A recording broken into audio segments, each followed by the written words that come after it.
Donc ce soir, d'abord, je voudrais m'excuser parce que c'est vrai que ça fait longtemps qu'on n'a pas eu un cours. Voilà, tu nous as manqué. Moi, je vous ai beaucoup langui. Ça me fait plaisir qu'on se retrouve. Aussi. Ça me fait vraiment plaisir au Hachem de se retrouver, qu'on soit tous toujours en bonne santé. Amen. Et donc, ce cours, c'était sur les Pirkei Avot. Les Pirkei Avot, traduction, les maximes de nos pères. Ce que je voudrais faire ce soir, c'est expliquer certaines Mishnayot, certains versets du chapitre 5. Parce que cette semaine, ce Shabbat, on a lu le chapitre 5, donc j'ai choisi ce chapitre pour ce soir. Et aussi expliquer c'est quoi les Pirkei Avot, pourquoi on les lit, etc. Et un peu remettre tout en son contexte. On les étudie voilà, jusqu'à Shavuot. Exactement. Pourquoi on les étudie entre Pessah et Shavuot, et spécialement à cette période-là.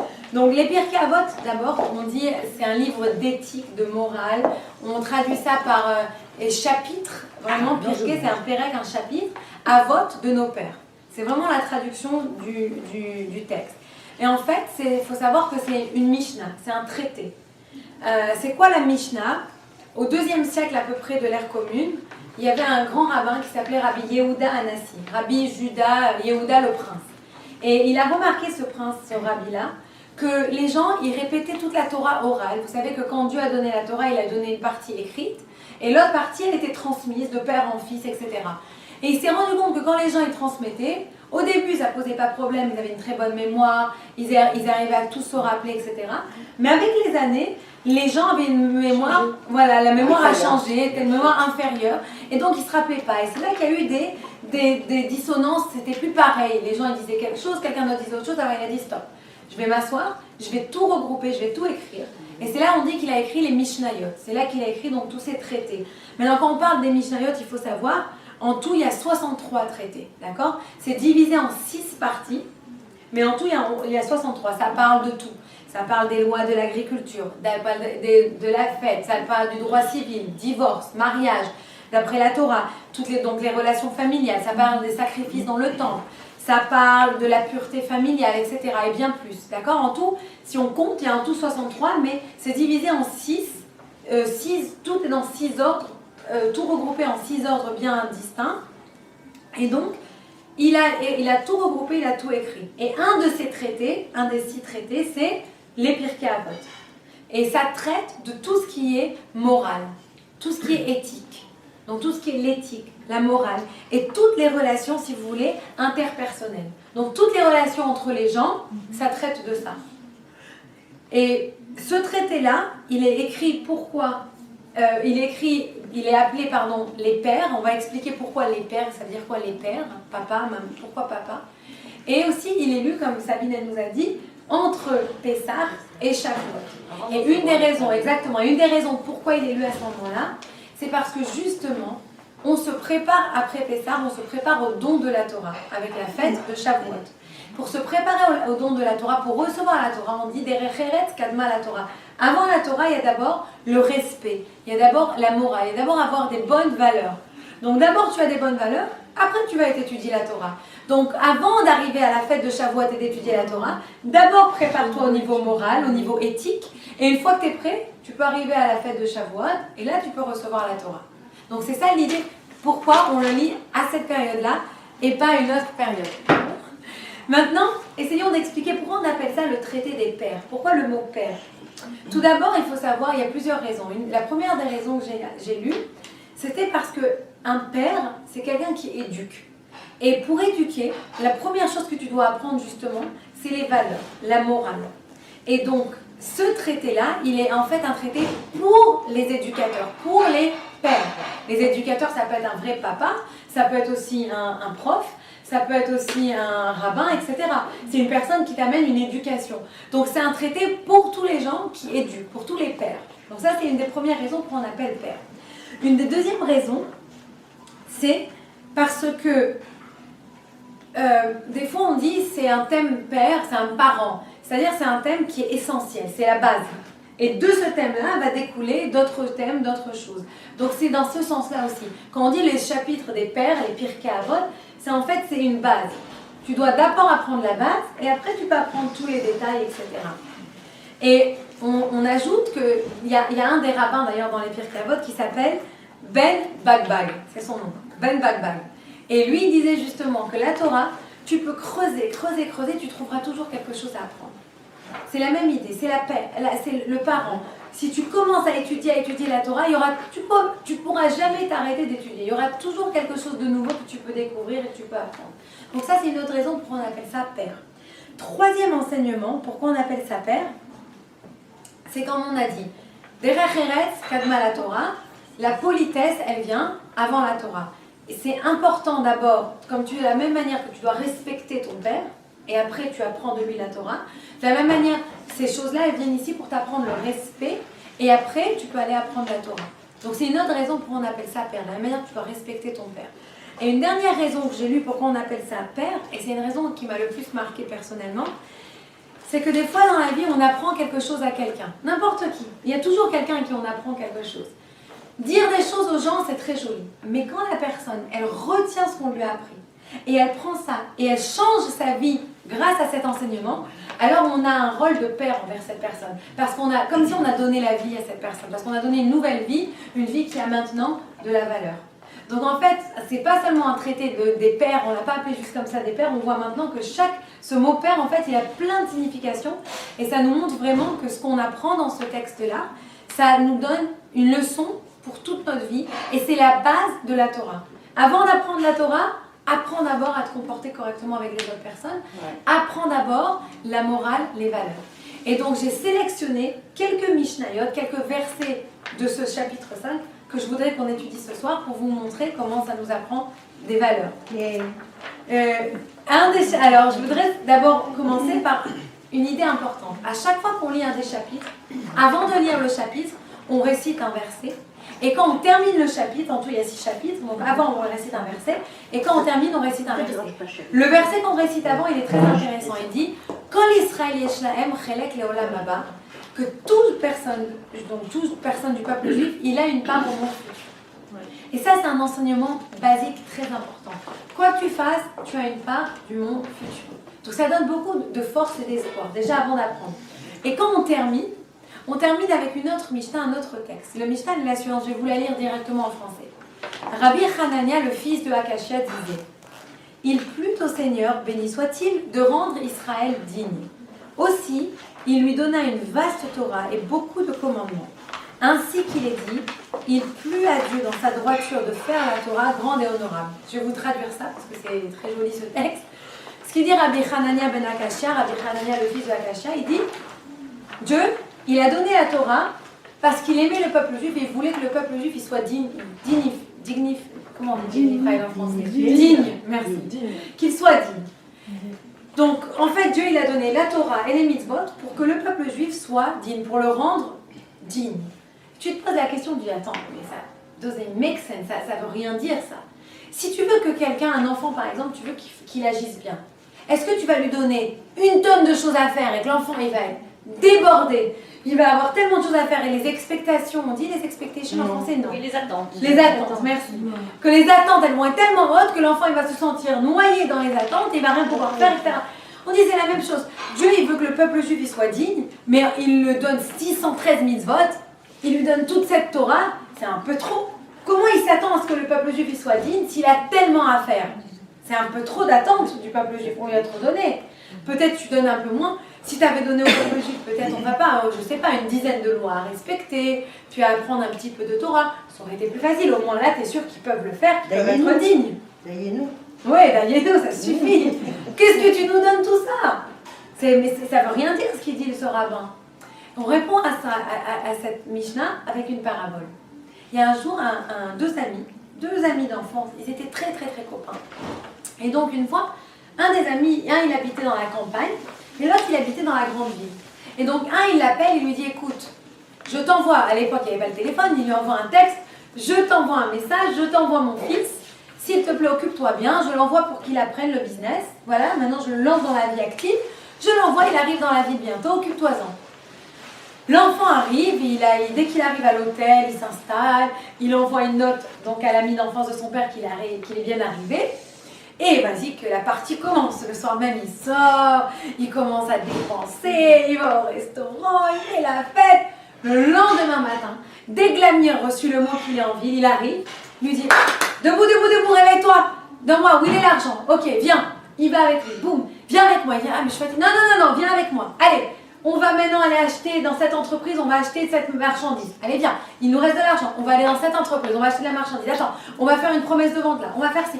L'autre, il n'a pas une minute pour souffler. Non, on va faire ça, on va faire ça, on va faire ça. Il prend l'argent et il dit, allez, on va faire ça. Il ne le laisse pas. Le soir, il veut sortir, il dit, non, non, non, non, non, tu sors pas ce soir, tu vas travailler sur tout ce qu'on a acheté aujourd'hui. Le lendemain, le gosse, il veut faire la fête, il reçoit tous les papiers à s'occuper. Il faut qu'il remplisse ses papiers, qu'il fasse tout le paperwork, comme on dit chez nous, tous les papiers administratifs, qu'il fasse tout, il ne s'arrête pas. 2 jours, 3 jours, le gosse, il en peut plus, il est débordé avec tout le travail que cet ami lui a donné. Au bout de quelques jours, l'heure est venue de repartir dans sa ville. L'ami, il vient, il lui dit, écoute, tu es content, tu vas partir dans la ville? Il dit, ouais, mais j'ai pas eu le temps de profiter de la ville, j'ai rien eu le temps de faire, mais grâce à toi. Il lui dit, ben remercie-moi. D'habitude, tous les jeunes, ils viennent, ils dépensent tout leur argent en parties, en fêtes, ils repartent les mains vides. Toi, tu vas repartir avec beaucoup de marchandises et tu vas pouvoir vraiment bien débuter sa vie. Dieu, il nous a mis dans ce monde. Et on est avec toutes les tentations autour de nous. Ah, on peut faire ci, on peut faire ça, on peut faire la partie, on peut... Dieu nous a dit, hey, je te donne des mitzvot, je te donne 613 lois.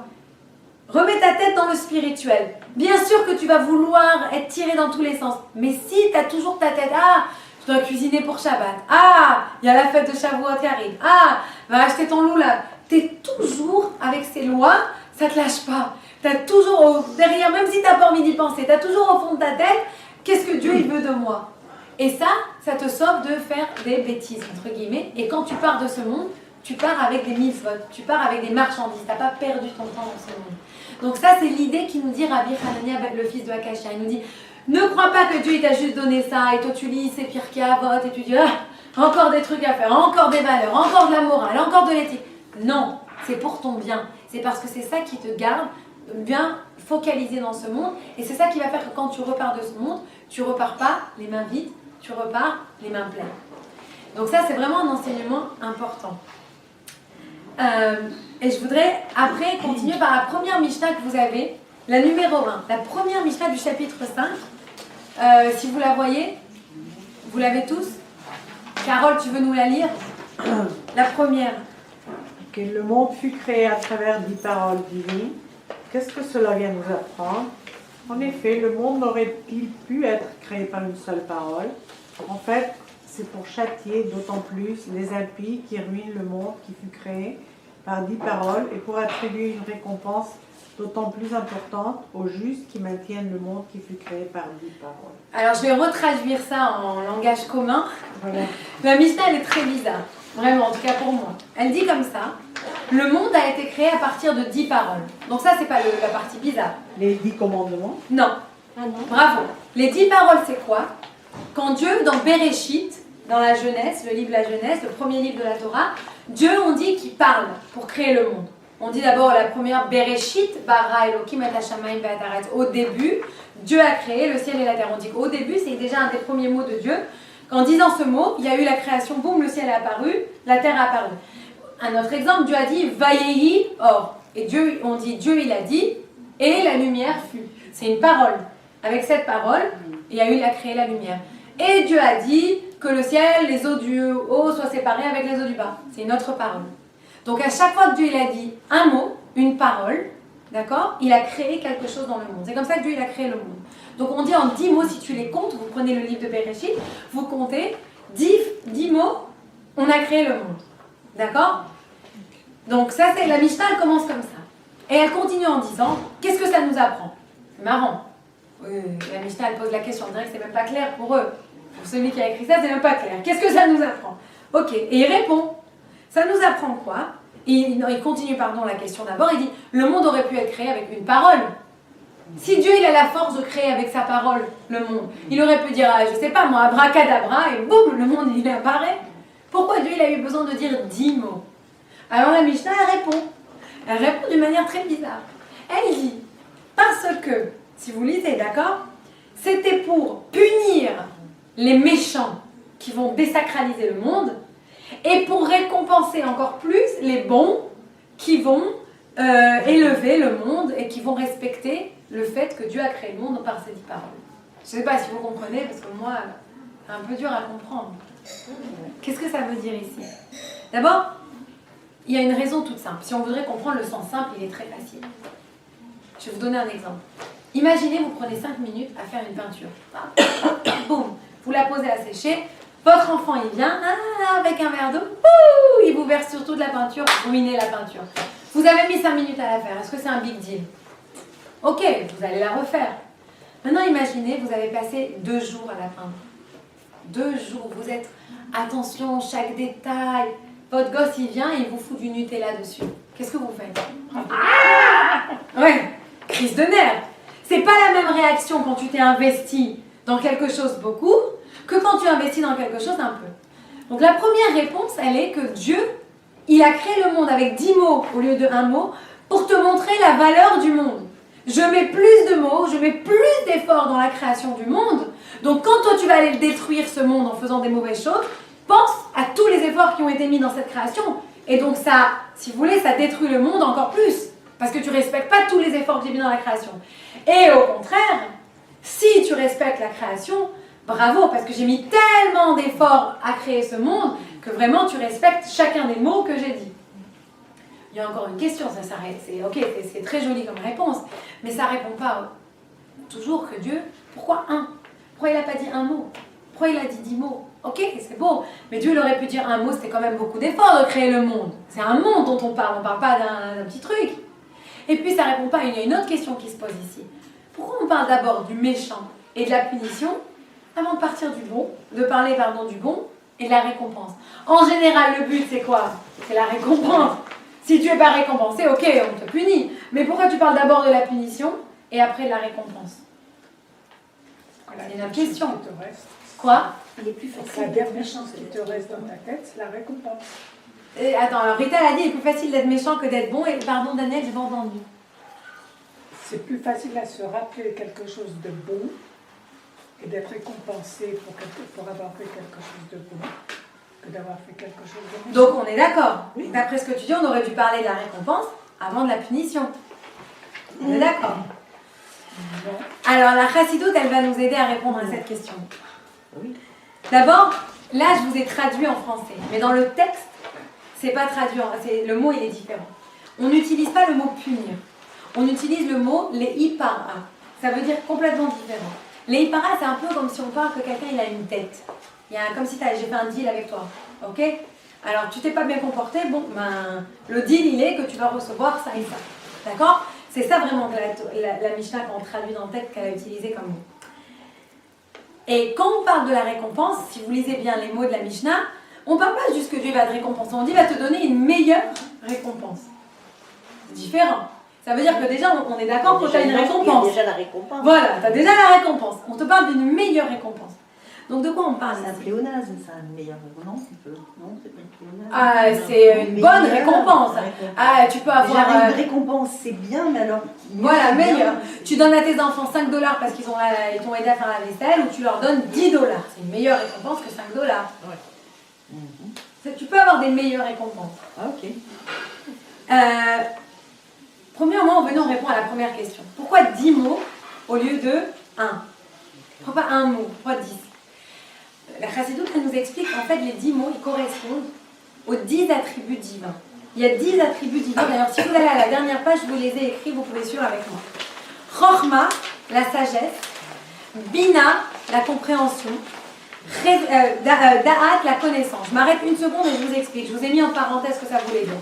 La sagesse, c'est quand vous avez une idée, d'accord? Vous voyez une marmite bouillir, d'accord? Et la vapeur, elle lève le couvercle. La sagesse, c'est que vous dites, wow, la vapeur, elle lève le couvercle. Vous avez la sagesse, vous avez compris. C'est la compréhension, ça, non? Bina, c'est la compréhension. Tu comprends le mécanisme de la chose. Comment la vapeur lève le couvercle.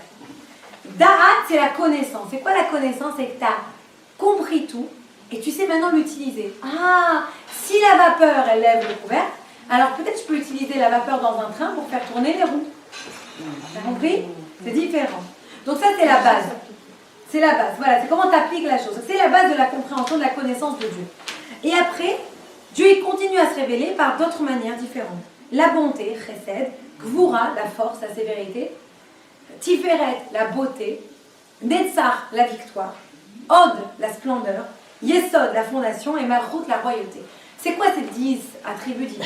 C'est 10 manières que Dieu il se révèle dans le monde. Et nous, quand on va servir Dieu, on peut servir Dieu de ces 10 manières, d'accord? On peut servir Dieu par bonté, on peut servir Dieu par sévérité, parce qu'on est quelqu'un de sévère, on fait des choses de manière sévère. On peut servir Dieu par royauté, on le respecte comme un roi, etc. D'accord? Donc on peut utiliser ces 10 attributs divins pour respecter Dieu. C'est 10 manières de voir le monde. C'est 10 manières on est 10 personnes, il y a 10 sortes de personnes, si vous voulez, différents aussi dans le monde. Les gens, il y en a qui travaillent bien par la dureté, il y en a qui travaillent bien parce qu'on leur parle par la bonté. Chacun, il a un mécanisme différent. Mais tout passe par ces 10 attributs divins. Et on dit quand Dieu il a créé le monde par ces 10 mots, en fait, de quoi on parle? On parle de ces 10 attributs divins. On parle de ces 10 manières de créer le monde, 10 manières de voir le monde. Et on dit que Dieu, quand il a fait ça, c'était pas exprès, parce qu'il voulait créer la division dans le monde. Ça veut dire quoi? Dieu veut la dispute. Oui, Dieu voulait créer la division. Parce que imaginez maintenant, Dieu il avait tout mis, il n'y a que lui. Il n'y a qu'une manière de voir les choses. Exactement. Quel est le challenge? Comment les gens ils vont vouloir avancer si on est tous pareils? C'est d'ailleurs pour ça que dans la Torah, on ne se marie pas avec sa famille. Pourquoi? Parce que la famille, elle ne nous challenge pas. La famille, elle te dit oui à tout. Elle ne te fait pas, ah mais peut-être, ok, c'est pas grave, on excuse tout, on pardonne tout. C'est pour ça qu'on se marie avec quelqu'un qui peut quoi? Qui peut te réveiller, qui peut te faire réaliser, qui peut te faire avancer. Exactement. C'est pour ça que Dieu il a voulu la division. C'est pas la division, la dispute. C'est la division que chacun il comprenne qu'il y a une manière de voir les choses. Et qu'est-ce que Dieu il veut? Qu'à travers cette division, à travers ces 10 attributs, on révèle son unité. On révèle qu'il y a un seul Dieu dans ce monde. Mais pour révéler son unité à travers cette division. Donc ça répond à la question pourquoi 10? Parce que Dieu, il voulait justement que chacun il sache qu'il y a une autre manière de voir les choses. Mais c'est pas pour se disputer, c'est au contraire pour se réunir, pour se retrouver et pour révéler que Dieu, il est un. Et là, je vais faire une parenthèse. Dieu, il est un. Où c'est qu'on entend, dans quel texte que tout le monde connaît, on dit Dieu, il est un? Bravo. Shema Israël, Adonai Eloheinu, Adonai Echad. Écoute Israël, Dieu, c'est notre Dieu. Dieu, il est un. Quand on dit un, quand je te dis il y a un, qu'est-ce que j'implique qu'il y a aussi 2, 3, 4, 5, 6, 7? Non. Si je voulais te dire que Dieu, il est 10. Non, il est unique. Qu'est-ce que j'aurais dit? Yahid, en hébreu. Il est unique. Il n'y a pas comme Dieu, ça veut tout dire, il est unique. Là, on dit non, Dieu, il est un. Pourquoi un? Encore une fois, on rappelle cette idée. Oui, mais quand tu dis un, ça implique qu'il y a quoi? 2, 3, 4, exactement. On aurait dû dire Hachem Yahid. Dieu, il est unique. Alors, le mot un, comment ça se dit en hébreu? Echad. Alors, regardez ce mot en hébreu. Echad, ça s'écrit comme ça. Aleph, Chet, Dalet. La valeur numérique de chaque lettre, elle a une signification très forte. Aleph, c'est 1. Il y a un seul Dieu. Chet, c'est 8. Il y a 7 cieux et une terre. Dalet, c'est 4. Il y a 4 coins cardinaux. Dieu, il est unique et il se révèle dans les 7 cieux, dans la terre et dans les 4 coins cardinaux. Il est très fort ce mot Echad. C'est pas un... Donc en fait, c'est oui. Hachem, il est un, mais son unité, tu la révèles comment? Tu la révèles dans le monde à travers les 10 attributs divins, à travers ces 10 mots par lesquels il a créé le monde. C'est pour ça que Dieu il a créé le monde en 10 mots et pas en un seul mot. Et maintenant, répondons à la dernière question. Pourquoi les méchants, pourquoi les punitions avant la bonté? Ça nous paraît l'inverse, on aurait dû dire. Parce que Dieu, il donne ici une leçon, pas seulement d'espoir, mais une leçon très forte. On dit qu'une personne, si elle fait teshuva, même si elle a fait toutes les bêtises de la terre, si elle fait teshuva avant de mourir, en un soupir de teshuva, de repentir, elle peut rattraper toutes ses mauvaises erreurs. Et tous ses péchés, ils sont transformés en mitzvot, en récompense. Si ta teshuva, si ton repentir, il est sincère, tous tes péchés, ils sont transformés en quoi? En récompense. Et c'est pour ça qu'on ne dit pas on le punit. Le terme qu'on emploie, c'est comme si c'est un deal. Dieu, il fait un deal avec nous. Tu veux pas te comporter correctement? Sache que c'est pas le but du monde. Le but du monde, c'est comme ils font les tzadikim, mais eux, ils auront une très grande récompense. Toi, tu veux ta récompense? Alors, sache que tu as cet espoir, tu peux transformer. C'est pour ça qu'on le place avant, le tzaddik, parce qu'on dit de l'endroit où il y a un Baal Tchouva qui se tient, un endroit où il y a une personne qui s'est repentie, qui regrette, qui se tient, même un tzaddik qui ne peut pas rester à côté. Tellement la personne qui se repent, elle a cette force qu'elle peut transformer tout le mal en bien. Alors imaginez tout ce que ça peut lui faire. Alors un tzaddik, il n'arrive même pas à être à côté. Tellement c'est fort. Donc c'est ça l'idée. Pourquoi? Maintenant on comprend mieux cette Mishnah. L'importance d'accepter la division pour mieux révéler l'unité d'Hachem. L'importance qu'il y a toujours un espoir. Et que même ce que tu vois comme mauvais, non, tu peux devenir bon. Et la récompense, elle est toujours encore plus forte que ce que tu peux t'imaginer. Et rappelle-toi que Dieu, il est Echad. Il est un. Ça veut dire que tu dois le révéler dans les cieux, dans la terre et dans les quatre coins cardinaux. En fait, il est partout. Donc en fait, en croyant un, on a en fait tout couvert. C'est comme ça qu'il faut voir ce mot un. Donc ça, c'était vraiment cette idée pour cette Mishnah. Après, je voudrais continuer sur deux autres Mishnah. La Mishnah 3, je vous ai mis. Oui, pardon. Est-ce que c'est pour ça que tu dis personne pour pouvoir faire? Excellent. Alors, je vais revenir justement maintenant. J'ai demandé si c'est pour ça qu'il faut 10 hommes pour faire la prière. Alors la première, justement, je vais expliquer, je parlais justement maintenant du chiffre 10. Mais juste pour répondre rapidement à ta question, la vraie raison pourquoi 10, c'est un minyan. On dit que quand il y a eu les explorateurs, exactement, qui sont partis en Israël, et qui sont, d'ailleurs, je suis en train d'étudier ça pour la bat mitzvah de ma fille, c'est ça, la paracha. Il y a les explorateurs qui sont partis en Israël, ils ont critiqué, etc., la terre, etc. On dit quand ils sont revenus, ils étaient un quorum de 10. Ils étaient 10 hommes. Et je vais revenir dans 2 minutes sur le chiffre 10. C'est très très sympa, intéressant que tu parles de ça maintenant. Mais c'est la vraie raison, c'est ça. Donc de la même manière qu'eux, ils ont détruit, si tu veux, cette croyance, cette confiance qu'on avait en Hachem, on fait un minyan de 10 pour recréer cette confiance. Et c'est là qu'on appelle ça une assemblée. Une assemblée, c'est quand on est 10. Mais on va revenir sur 10 maintenant. Alors tiens, justement, tu veux lire? C'est la Mishnah 3 et la Mishnah 4. La 3 et la 4. On va les lire ensemble pour les expliquer ensemble, ok? C'est à 10 épreuves qu'Abraham, notre père, fut soumis et il les surmonta toutes. C'est pour montrer combien était grand l'amour d'Abraham, notre père, pour Dieu. 10 miracles furent accomplis pour nos ancêtres en Égypte et 10 sur la mer. C'est par 10 fois que nos ancêtres éprouvèrent le Saint béni soit-il dans le désert, car il est dit, ils m'ont éprouvé par 10 fois et n'ont pas entendu ma voix. Ok, ce soir on ne va pas lire toutes les Mishnah, mais juste que vous sachiez. On parle beaucoup du chiffre 10. Dans tout le chapitre 5, le chiffre 10 il revient. Il y a eu 10, si vous regardez, je vous ai mis pour vous donner quelques exemples. La Mishnah d'après, il y a eu 10 miracles qui se passaient au temps du temple en Israël. Aucune femme ne faisait de fausse couche. Malgré qu'ils étaient énormément de monde, il y avait toujours de la place quand on se prosternait. Plein de miracles et d'exemples. Chaque fois le chiffre 10 il revient. Mais venez, on se concentre sur ces deux Mishnayot que Annie vient de lire. La première, elle dit quoi? Que Dieu, il a donné 10 épreuves, encore 10, à Abraham notre père, d'accord? Et que Abraham, il les a toutes surmontées, les 10 épreuves. Et pourquoi Dieu lui a donné 10 épreuves? C'était pour montrer son amour à Abraham, d'accord? La Mishnah qui suit, qu'est-ce qu'elle dit? Les Juifs, ils ont donné 10 épreuves à Dieu. Ils ont éprouvé Dieu 10 fois. Et ils n'ont pas entendu sa voix. Donc c'est négatif. Attends, tu dis là, c'est un peu hypocrite. Dieu, il peut éprouver Abraham 10 fois. C'est beau, c'est magnifique, c'est parce qu'il éprouvait Abraham et Abraham, il a réussi. Que les Juifs, ils éprouvent Dieu, ah là, c'est une connotation négative. Ils n'ont pas eu confiance en Dieu, ils n'ont pas entendu sa voix. Pourquoi c'est ok pour Dieu d'éprouver les gens et c'est pas ok pour nous d'éprouver Dieu?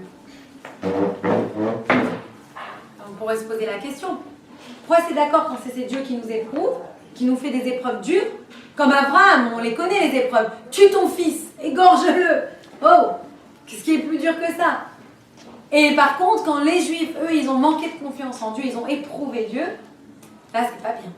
C'est un peu hypocrite. Pourquoi ça marche dans un sens, ça marche pas dans l'autre? Quelle est l'explication à cette Mishnah? À ces deux Mishnah d'ailleurs, on devrait dire. Alors d'abord, j'ai promis... Pardon, allez-y. Ah, excusez-moi. Je me suis permis de lui dire d'éteindre la télévision. Ah, tu bien fait. C'est comme les parents. Les parents peuvent gronder leurs enfants, mais les enfants ne grondent pas leurs parents. Alors pourquoi les parents peuvent gronder leurs enfants et les enfants ne peuvent pas gronder leurs parents? C'est eux qui leur apprennent. Parce qu'ils savent. Ils ont la connaissance. Ils ont l'expérience. Ils ont la chorma, ils ont la chorma, La sagesse, la bina, le da'at, le machin. Alors on va voir ça, vous avez raison, mais il n'y a pas que ça. Pas Dieu, hein. D'abord, venez, on parle du chiffre 10. D'après la Kabbalah, le chiffre 10, il faut savoir, c'est un chiffre complet. C'est un chiffre qui représente la perfection.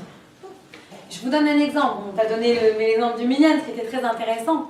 Mais à part ça, on dit que quand Mashiach va venir, et Mashiach c'est un monde parfait, quand Mashiach va venir, on dit qu'avant Mashiach, Moshe, il a envoyé les Juifs pour conquérir 7 nations, pour entrer en Israël. Et que Dieu a promis à Abraham de conquérir, quand Mashiach viendra, 3 autres nations. Donc en tout, on va conquérir 10 nations. On revoit le 10. On voit aussi que dans le temps, il y avait des harpes avec 7 fils. Quand Mashiach viendra, la harpe, elle aura 10 fils. Qu'est-ce que On ça voit, symbolise, pardon, la harpe, qu'est-ce que ça symbolise? c'est comment on va donner nos louanges à Dieu. D'ailleurs, il y aura 10 chants spéciaux qu'on va chanter en même temps pour Dieu. 10, c'est à la perfection. C'est genre la harpe parfaite, les chants parfaits. Comment on doit servir Dieu. On dit aussi que vous connaissez tous la vache rousse. Oui. La vache rousse, c'est une vache très spéciale qui enlève l'impureté quand une personne elle touche un mort, ou quand elle touche un mort qu'elle a touché quelqu'un d'autre, c'est contagieux. On dit que la 10e vache rousse, elle va être trouvée quand Mashiach viendra. Le chiffre 10, qui revient tout le temps, tout le temps. Et la Kabbalah l'explique, c'est la perfection, le chiffre 10. Et que ça viendra avec le monde parfait. Maintenant, je vous ai montré un autre... comment on dit, souvent, comment on écrit le nom de Dieu, avec quelle lettre? Yud, bravo. Yud, c'est quoi? Quelle valeur numérique? 10. C'est la plus petite lettre de l'alphabet, mais c'est celle qui représente le plus. Encore une fois, 10. La perfection. T'as pas besoin de plus que ça. C'est Dieu. Boum, il est là. Tu sais qu'il est là. Ça suffit. Revenons maintenant à l'explication. Pourquoi Dieu il peut nous éprouver et nous on peut pas éprouver Dieu. Dieu, quand il nous éprouve pour révéler toutes ces forces cachées qu'on a en nous. On dit, vous avez peut-être déjà entendu ça, que Dieu il éprouve les gens qui sont capables de prendre cette épreuve. Oh, exactement. Imaginez, vous allez sur le front avec une armée. Vous n'allez pas mettre le nouveau soldat qui vient d'arriver, le petit bleu, devant. Qui vous allez mettre devant? Le sergent, le caporal, exactement. La personne qui a de l'expérience, la personne qui sait de quoi il parle, etc. La forte, la personne à qui tu peux faire confiance. Quand Dieu il éprouve quelqu'un, on dit que Dieu il éprouve la personne parce que Dieu il sait déjà que la personne elle est capable de répondre bien à cette épreuve. Mais la personne elle est pas consciente qu'elle a cette force en elle. Abraham, il ne savait pas qu'il était capable d'aller jusqu'à faire le sacrifice de Yitzhak, la Akedat d'Israël. Il a fallu que Dieu il lui demande. Et pourquoi Dieu il a fait ça? Pour que la terre entière elle voie qu'Abraham il était prêt et capable de sacrifier tout pour Dieu. C'était pour montrer une leçon à tout le monde. C'était pas pour qu'il tue son fils, c'est pour ça que Dieu l'a arrêté. Le but c'était pas de tuer ton fils, le but c'était de révéler la force de Abraham. Quand Dieu il nous donne une épreuve, qu'est-ce qu'il veut? C'est révéler cette force, ce courage qu'on a à l'intérieur de nous. Quand les Juifs, donc Dieu en fait, si vous voulez, je continue, il a confiance en nous. C'est une grande marque de confiance quand il nous fait cette épreuve. Quand les Juifs, ils ont éprouvé Dieu, c'est l'inverse. Pourquoi ils ont éprouvé Dieu? Parce qu'ils manquaient de confiance en Dieu. C'est complètement différent. Ils n'ont pas éprouvé Dieu parce qu'ils avaient confiance. Ils ont dit, ok, Dieu, qu'est-ce qu'on fait? Non, plus confiance en Dieu. Vas-y, on fait le veau d'or. Vas-y, on pleure qu'on n'a plus à manger alors que Dieu, tous les jours, il leur envoyait la manne. Vas-y, on pleure qu'on a d'un seul coup envie de la viande. Dieu leur envoie des oiseaux à égorger. À chaque fois, ils se sont plaints comme si d'un seul coup, ils n'ont plus confiance en Dieu. Pourtant, Dieu leur a donné toutes les preuves de confiance. Ils n'avaient plus confiance. Donc, c'est différent. Quand c'est Dieu qui éprouve, c'est parce que c'est une marque de confiance. C'est parce qu'il veut révéler ce qu'il y a de mieux en nous. Mais quand ce sont les Juifs qui ont éprouvé Dieu, c'était l'opposé. C'était un manque de confiance. Et c'est pour ça que c'est quelque chose qui est négatif. Parce que tu ne peux pas réussir. Si depuis le départ, tu n'as pas confiance en la personne, ça ne sert à rien de lui faire une épreuve. Ça va aller nulle part. Quand tu as confiance, c'est pour le bien de la personne. Et c'est pour ça qu'on dit que des fois, Dieu il nous envoie des difficultés dans notre vie. Il nous envoie des épreuves. Et on est là, on dit, merde, mince, pourquoi ça m'arrive? Qu'est-ce qui m'arrive? Pourquoi? Et on dit que si tu réalises et tu dis, écoute Dieu, je sais que tu me donnes ça parce que tu veux révéler quelque chose que j'ai en moi, que je ne suis peut-être pas encore consciente. Alors Dieu, merci de m'avoir donné cette épreuve. Je suis consciente que j'ai cette force d'y répondre. Enlève-la. Enlève-la. Et on dit qu'en général, ça suffit. On appelle ça, tu fais le Kelly, tu fais l'ustensile pour Dieu, tu lui montres que tu as compris la leçon et la chose, elle s'en va toute seule. Donc c'est important, des fois, quand on a des choses difficiles qui nous arrivent dans la vie, on dit à Dieu, écoute Dieu, j'ai compris, j'ai la leçon, je vais faire de mon mieux. Maintenant, s'il te plaît Dieu, reprends ton épreuve. J'ai compris la leçon. C'est ça l'inverse. C'est pour ça que c'est pas juste on est les parents, on fait le respect. Non. Toi, des fois, tu vas demander, et c'est vrai aussi pour les parents. Ça, je vous ai dit, vous êtes très proches. Parce que des fois, nous, les parents, on sait que l'enfant, il est capable de faire quelque chose. On lui dit, fais tes lacets. Ah, fais-moi les lacets. Ah, t'as 5 ans, tu peux faire tes lacets tout seul. Non, maman, c'est pas que t'es méchante et t'as pas envie qu'il fasse les lacets. C'est que tu sais que tu dois être dur. Pourquoi? Parce qu'il va faire ses lacets tout seul. Il va réussir. Et grâce à ça, il va grandir. C'est comme ça que tu éduques ton enfant. T'as confiance en ton enfant. Mais ton enfant, il vient te dire, ouais, tu m'as pas vu dire, il n'a pas confiance en toi. C'est pas la même chose. C'est pas la même relation. Quand tu as confiance en la personne, tu donnes en même temps la force à la personne de réussir l'épreuve. Donc ça, c'est vraiment l'idée de ces Mishnayot. Pourquoi Dieu, c'est OK pour lui de nous faire des épreuves, mais pas nous. Tout dépend quelle est l'idée derrière l'épreuve. Une autre Mishnah que je voudrais étudier avec vous, c'est la numéro 10. Rita, tu veux nous la lire? La 10, on est arrivé à... Il y a 4 attitudes chez les individus. Celui qui dit « Ce qui est à moi est à moi. Ce qui est à toi, Non, ce qui est à moi est à toi. ce qui est à moi est à toi. Ce qui est à toi est à moi. » C'est l'inculte. Celui qui dit « Ce qui est à moi est à moi. Ce qui est à toi est à toi. » C'est l'attitude intermédiaire. Certains affirment que c'est l'attitude des gens de Sodome. Celui qui dit « Ce qui est à moi est à toi. Ce qui est à toi est à toi. » C'est le pieux. Celui qui dit « Ce qui est à toi est à moi. Ce qui est à moi est à moi. » C'est le méchant. Ok, c'est compliqué, mais on s'est embrouillé, hein. Mais c'est très simple, en fait. Il y a 4 sortes de personnes, d'accord? Un, il dit, ce qui est à moi est à toi, ce qui est à toi est à moi. Comment on l'appelle celui-là? L'inculte. Bien sûr. Ok? Ça n'est n'importe quoi. On ne te croit pas. Ce qui est à moi est à toi, ce qui est à toi est à moi. Doesn't make sense. Ok? Le deuxième, ce qui est à moi est à moi, ce qui est à toi est à toi. Chacun sa mère. Voilà, chacun, exactement. On dit celui-là, qu'est-ce qu'on dit de lui?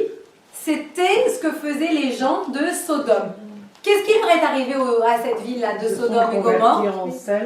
Ils se sont pas du... Non, c'est la femme. Ils ont été détruits complètement. Dieu les a tellement détestés qu'il ne voulait rien d'eux. Il les a détruits complètement. Et eux, ils disaient quoi? Ce qui est à moi est à moi, ce qui est à toi est à toi. Dieu, il détestait ça plus que tous les autres. Hein.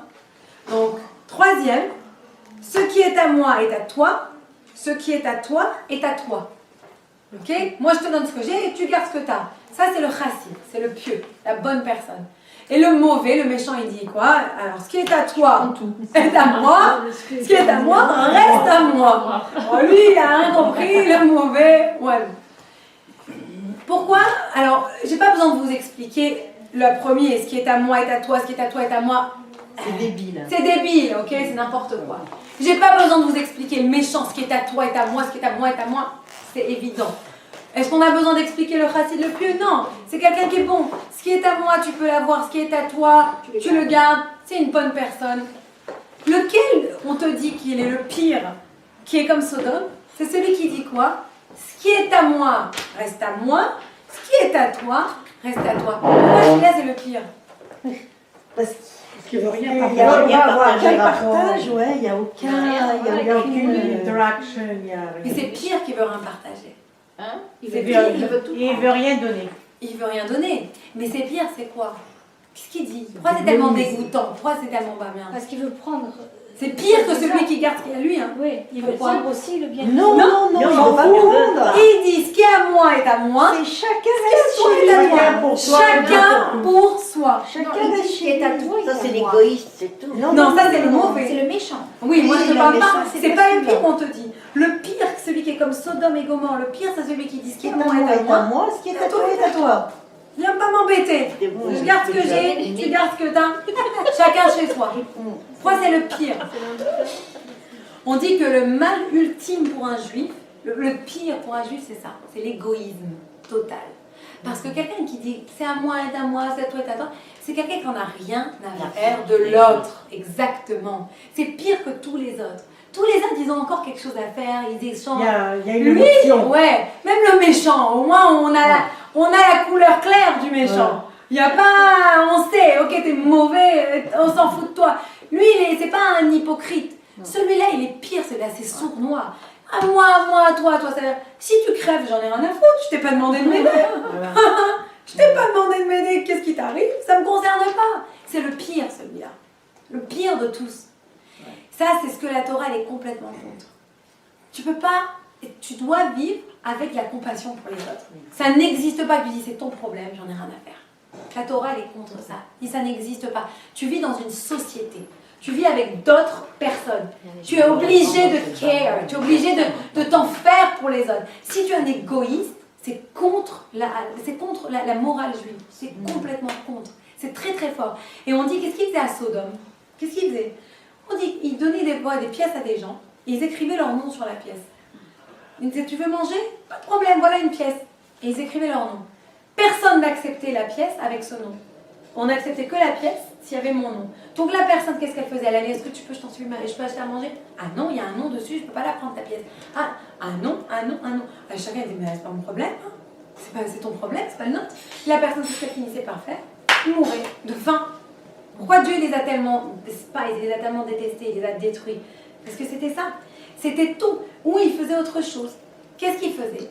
Par exemple, il savait que si tu volais moins que la valeur d'une pomme, ou la valeur d'une pomme, tu n'avais pas besoin de payer des dommages et intérêts ou de rendre le vol parce que c'était trop petit. Donc ils allaient tous chez un marchand.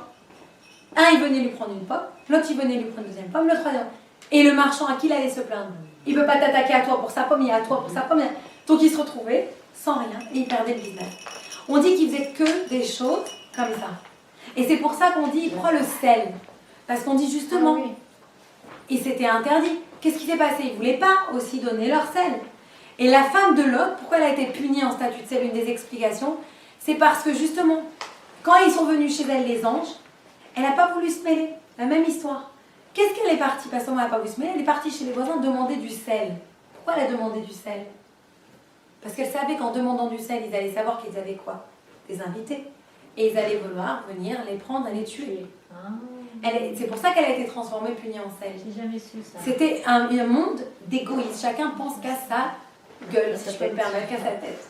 Exactement. Et ça, c'est dégoûtant. La Torah, elle est contre cette mentalité. C'est pour ça que, de tous, c'est celui qu'on remarque le plus. On dit, celui-là, c'est Sodome et Gomorrhe. Même le mauvais, on sait ce qu'il est. Mais ça, c'est pire. L'égoïsme, l'indifférence, c'est pire que tout le reste. Et je voudrais terminer avec une dernière. C'est la Mishnah 16. La 16e. Allez, qui veut nous la lire? Allez.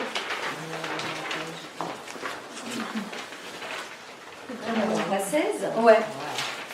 C'était en même temps, je voulais vous raconter une histoire que peut-être vous connaissez déjà cette histoire, sinon on va en parler. Tout amour qui est gagé sur une condition, lorsque la condition n'est plus remplie, l'amour s'éteint. Et celui qui n'est gagé sur aucune condition ne s'éteint jamais. Quel amour qui est gagé sur une condition? Quel est l'amour qui est gagé sur une condition? C'est l'amour d'Amnon et Tamar. Et celui qui n'est gagé sur aucune condition, c'est celui de David et Jonathan. Les chanteurs? Alors, quoi gager? Ça veut dire je t'aime parce que. Gager, c'est quoi gager? Alors, c'est-à-dire que Basé. si quelqu'un il donne une condition à un amour, je t'aime parce que, il y a une condition à cet amour, quand la condition elle va disparaître, il n'y aura plus d'amour. Et on dit quel est l'exemple d'un amour avec une condition et après l'amour a disparu? C'est Amnon et Tamar. Est-ce que vous connaissez leur histoire? Non. On va la raconter. Histoire d'amour. Et ouais, non, c'est pas une histoire d'amour, ça te plaire. Et on dit quel est l'amour au contraire qui n'avait pas de condition? David, le roi David, et Jonathan, le fils du roi Saül, donc le Shaoul, il y avait le roi Shaoul, et son fils devait normalement être le prochain roi. Mais comme le roi n'a pas écouté Dieu, il a fait une erreur, donc Dieu lui a enlevé la royauté de sa famille, et à la place il l'a donnée à David. Donc David a pris la place de Jonathan, et malgré tout, ils étaient les meilleurs amis du monde. C'est ce qu'on appelle un amour Désintéressés, voilà, inconditionnel. Et ils avaient, voilà, sans condition, exactement le mot, bravo. Alors, quel est cet amour de Amnon et Tamar? On va raconter leur histoire. Amnon et Tamar, c'était des frères et sœurs. Et les enfants du roi David. Et Amnon est tombé amoureux de sa sœur Tamar. Et il a commencé à la désirer. Et il a voulu sa sœur. Et il est parti parler à une personne. Et il lui a dit un jour, écoute, j'ai vraiment envie de ma sœur. Il lui a dit, écoute, fais-toi comme si tu es malade. Demande qu'il n'y a que elle qui te sert. Et elle va venir te servir.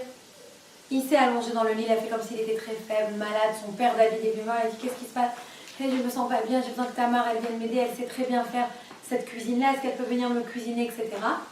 Tamar, elle est venue donc lui cuisiner ça. Il lui a dit, je voudrais que tu me les serves tout seul, j'ai très mal à la tête, je suis pas bien. Dis à tout le monde de sortir de la pièce. Il a fait sortir tout le monde de la pièce et il a violé. En gros, elle a pleuré, elle a refusé. Après, une fois qu'il a violé, certains disent que c'était sa demi-sœur, mais quand même, quand il l'a violée, etc., elle était dévastée. Et elle ne voulait pas sortir, elle était vierge, et elle avait des habits, à l'époque il y avait une tenue quand on était vierge, etc. Elle ne voulait plus sortir avec les habits, elle avait honte, elle ne savait plus quoi faire, elle a dit, je voudrais rester dans la chambre. Mais une fois qu'il a eu sa condition, une fois qu'il a eu ce qu'il voulait, il l'a détesté. Pas seulement il n'aimait plus, il a détesté, il voulait qu'elle dégage vite. Et juste que vous sachiez, l'histoire elle continue, qu'elle a pleuré, elle est sortie, elle a raconté bien sûr à son autre frère Avshalom, qui veut dire Av, le père, Shalom de la paix. Avshalom, son frère, quand il a entendu ça, il s'est grave énervé. Il a attendu à peu près une année et il a tué son frère Amnon pour punir, venger ce qu'il avait le viol de Tamar. Donc c'est pas une belle histoire. Il n'est pas tombé enceinte? C'est une bonne question, je ne me rappelle pas. Mais je pense pas. Mais je me rappelle pas pour sûr, mais je pense pas, non. Il n'y a pas eu de descendance? Non. D'eux, hein? Je pense pas, non. Ça aurait été un mamzer en plus. Ah oui. Pourquoi? Parce que c'est un inceste. C'est l'inceste. Un enfant qui vient d'une relation incestueuse, un mamzer. Mamzer, ça ne veut pas dire un bâtard, ça c'est la traduction Non, commune. je pensais que c'était uniquement l'enfant qui était issu d'un adultère. Pas seulement, c'est aussi de toute relation incestueuse ou interdite. Donc pour revenir à ça, on voit ici un exemple. La Mishnah nous donne. Te dit, quand tu aimes vraiment, si tu aimes quelqu'un, tu n'as pas besoin de conditions. Il n'y a pas de condition à l'amour. Parce que si tu te maries avec cette condition, la condition un jour ou un autre, elle va tomber. Et après, l'amour va tomber. Et pour aller un peu plus loin, aujourd'hui, dans les gens qui ne réussissent pas, les jeunes, ils se marient, et des fois, ils ont les mauvaises raisons pour ils se marient. Elle est belle. Oh. Alors quoi, le jour où elle grossit, le jour où elle est plus belle, le jour où il lui arrive un pépin, tu l'aimes plus. Et c'est malheureusement souvent que ça arrive. C'est pas ça. Le mariage, ça va beaucoup, beaucoup plus loin. Un amour, ça doit être inconditionnel. Tu dois aimer pour les valeurs qu'elle amène, pour des choses qui vont rester tout au long d'une vie. Pas pour quelque chose qui va rester à un moment précis. Une fois que ça part, la Mishnah te dit, oublie, l'amour ne restera pas. N'essaye même pas. Et l'autre exemple qu'on donne en contraire, c'est quel exemple? De David et Jonathan. On voit que David, il a pris la place de Jonathan. Carrément. Il lui a volé, entre guillemets, sa place. Jonathan avait toutes les raisons du monde pour être jaloux et en vouloir. Et pourtant, c'était les meilleurs amis du monde parce que c'était un amour inconditionnel. Ils s'aimaient pour leur personnalité, ils s'aimaient pour ce qu'ils étaient, pas pour une condition ou le royaume ou quoi que ce soit d'autre. Et c'est pour ça qu'ils ont réussi à rester amis, malgré que même le père de Jonathan, il essayait de tuer David. Et Jonathan, il venait, il essayait de sauver David, il lui donnait des signes pour justement s'enfuir, pour ne pas se faire tuer par son père. À tel point leur amour, il était inconditionnel. Et je voudrais juste terminer par une phrase très importante. D'abord, quand on parle des paroles par lesquelles Dieu a créé le monde, ça nous donne un enseignement. La parole, elle peut créer, mais la parole, elle peut aussi détruire. Faire toujours attention aux mots qu'on sort de notre bouche. Et une dernière chose de ces Mishnayot, c'est très intéressant. Quand vous ouvrez le Pirkei Avot, toutes les Mishnayot quasiment, elles commencent quasiment toutes par la phrase ou Aya Omer. On dit